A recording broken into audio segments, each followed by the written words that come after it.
We're here now, day 21. The air is different. You smell the lingering ash, but beneath that smoke, there is a fierce, cold clarity. Yesterday, we closed the door on compromise. We issued the ultimate executive order, the zero tolerance policy. We did the brutal, necessary work of burning the ships. We looked at every escape route, every emotional veto, every soft landing spot, and we set it on fire. And now, if you are still standing on this shore with me, if you did the work and watched the vessels of retreat turn to embers, you have graduated from the realm of hope to the realm of certainty. This is the day we stop talking about motivation and we start talking about mathematics. This is the moment we stop dealing in fleeting feelings and we start dealing in universal laws. The great tragedy of the average person is they believe success is a moment of magic, a lucky break, an unexpected miracle. But the champion knows the terrifying, beautiful truth. Success is merely a foregone conclusion. It is the inevitable result of a flawless equation. It is the calculus of inevitability. It is the realization that the work you executed with 100% compliance yesterday is compounding into a force that cannot be stopped tomorrow. If you did the work, the universe owes you the result. You have moved past the drama of willpower and into the physics of momentum. The battle is over. Now the harvest begins. It's time to study the compound interest of perfect repetitions.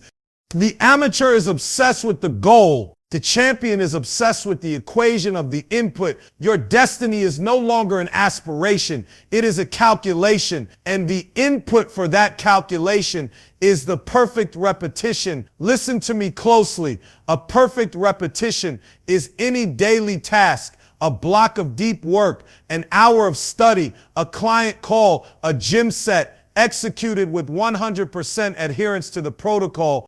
No deviation, no micro treason, no 5-minute scroll in the middle of the protected void. The system is designed to turn your time into an appreciating asset, and perfect compliance is the only acceptable deposit. The problem with 99% effort is not that it's just 1% short of the goal. The problem is that 99% effort often means the 1% failure requires 10% repair work. You spend all your energy cleaning up the mistakes created by your own laziness. The compromise is a destructive multiplier. It forces the process backward, but the 100% perfect repetition is a creative multiplier. It builds upon the last solid foundation with zero lag, zero friction, and zero repair costs. This commitment to the perfect input is what ignites the calculus of compounding. Think about the difference between 1.01 and 0.9. If you execute at 100% compliance every day, seeking just 1% improvement or maintenance, your factor is 1.01. Over a year, 1.01 raised to the power of 365 becomes a massive 37.78. Your efforts have multiplied by 37 times, but if you compromise just slightly, 99% compliance, your factor is 0.9. 9 over a year, 0.99, raised to the power of 365 shrinks to 0.03. You haven't just lost 1% of effort, you have annihilated your momentum. You have regressed to near zero productivity. The gap between 37.78 and 0.03 is not a gap. It is a cataclysmic chasm. That gap is where greatness lives, and it is governed entirely by your choice between the 100% perfect repetition and the comfortable compromise. You are not fighting for a feeling. You are fighting for the mathematical certainty of the 1.01 factor. And the law of compounding is not just financial. It is cognitive, physical, and relational. Every perfect repetition in your protected void does two things simultaneously. First, it advances the central project by 1 unit, but second, and far more importantly, it compounds your skill. It strengthens the neural pathway. It refines the motor skill. It hardens the emotional discipline. You are not just building a product or a career. You are building an internal machine that is faster, more accurate, and more relentless than it was yesterday. That compounded skill is the true asset. That network of perfected neural pathways is the engine that generates truly world-class output. The amateur thinks they need a burst of genius. The champion understands that genius is merely the delayed manifestation of millions of perfect, quiet repetitions. The genius is the output of the algorithm, not the input. Now let's address the illusion of the tyranny of linearity. When you are in the grind, day 30, day 90, day 180, it feels like your effort is linear. You put in 1 hour, you get 1 unit of progress, and your emotional brain screams, this is too slow. This isn't working. I should be further along. That is the emotional self trying to sabotage the compound effect. You must understand that you are not on a straight line. You are on an exponential curve. For the first 200 days, the curve looks flat. It feels frustratingly linear, but underneath the surface, the multiplication is happening. The interest is accruing. The ships are burned, so you cannot quit. And precisely because you cannot quit, you are forced to wait for the inflection point, the inevitable moment when the compounded skill and the compounded network collide with the compounded market reputation, and the curve suddenly, violently turns vertical. That moment is not luck. It is scheduled by the calculus of inevitability. You just have to be there, 100% compliant when the bell rings. The key to surviving this slow linear phase is mastering the weight of zero. You must treat every single day that you execute the protocol perfectly as a day where your failure score is 0, and every day where the failure score is 0 is a day where the compound interest factor 1.01, is active. You are not judged by the size of the result today. You are judged by the integrity of the compliance. The weight of zero failure is an enormous psychological lift. It replaces the crippling anxiety of what if I fail with the quiet confidence of I have not failed yet. This shift protects your emotional brain from the massive overhead of fear and anxiety, freeing up 100% of your cognitive capital for the single task at hand. The champion is powered by the peace of compliance, not the chaos of ambition. The peace comes from knowing you are doing everything required of you, down to the decimal point. And this pursuit of inevitability leads us to the elimination of luck. Luck is the word amateurs use to describe a success they cannot explain. The person who wins the lottery is lucky. The champion who launches a $100 million business after 10,000 hours of deep work, 365 perfect repetitions, and 3 years of unwavering focus is not lucky. They are mathematically predictable. They did not rely on chance. They relied on the iron laws of process and compounding.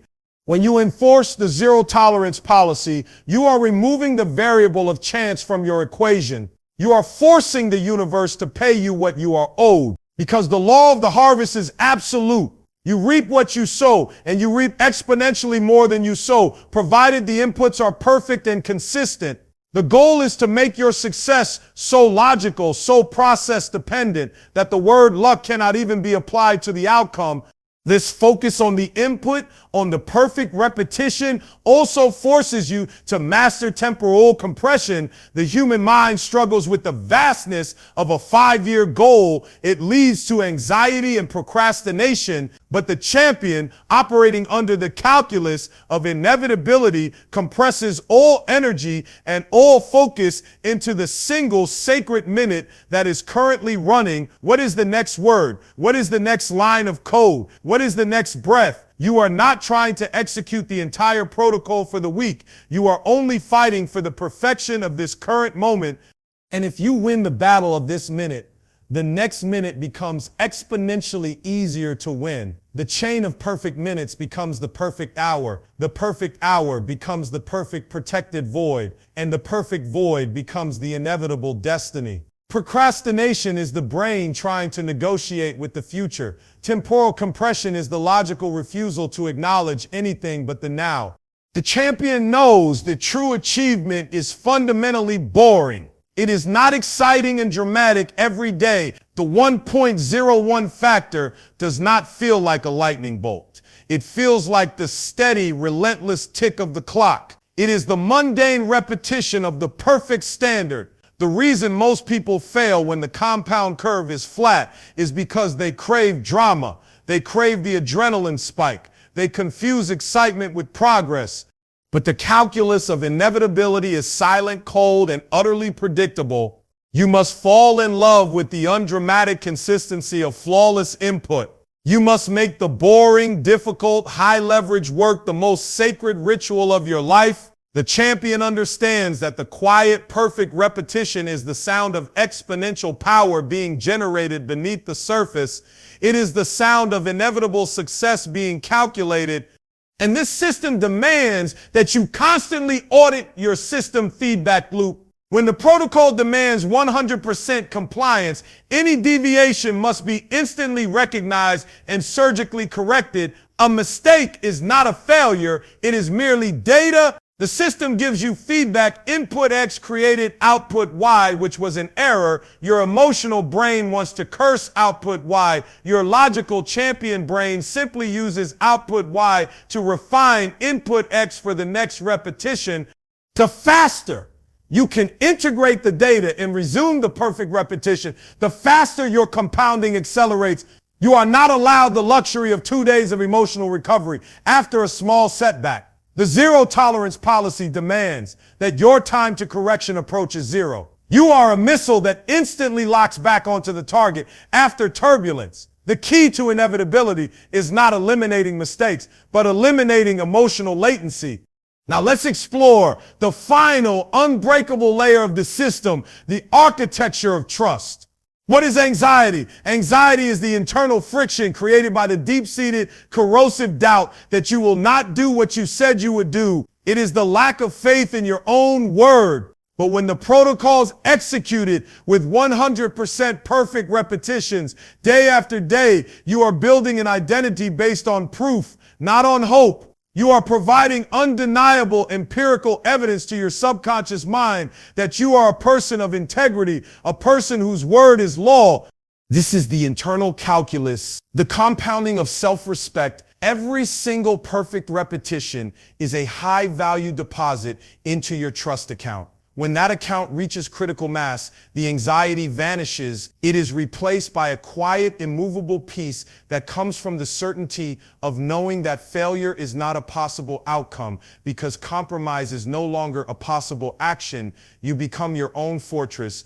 This peace is crucial because it allows you to see the shadow cost of comfort. The amateur seeks ease. They look for the path of least resistance. But comfort is a black hole. It consumes potential without leaving a trace. Every choice you make for short-term ease incurs a cosmic debt, the debt of the person you could have been, the impact you could have made, the wealth you could have created. That debt is paid by your future self, who will look back and see only the void of unspent effort.